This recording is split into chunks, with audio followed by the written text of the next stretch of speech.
ఇచ్చావు, అది చెగిపోయేలా చూడు. అదా ప్రార్థన అంటే. మరి నా సంగతి ఏంటి? నేను చర్చికి ఏసీలు డొనేట్ చేశాను.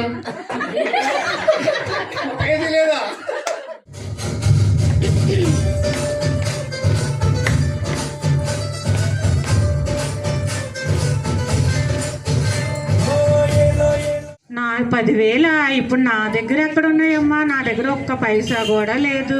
నా కడక్కమ్మ, నా దగ్గర లేవు అసలు. మొన్న పక్కింటి కాంతమ్మకి ఇచ్చావంట కదా 15 రూపాయలు చొప్పున. అమ్మో, తెలుసుకొనే వచ్చావా? అయితే అన్ని తెలుసుకొని వచ్చావన్నమాట. సరేలే గాని లేక ఒకసారి అన్నయ్య గారు పిలుస్తున్నారు, నిన్నే కావాలా? అన్నయ్య ఎల్లు, నిన్నే పిలుస్తున్నారు.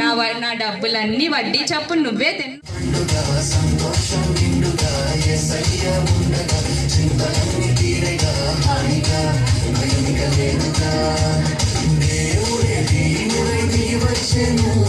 మనిషిగా తానే జన్మించెను.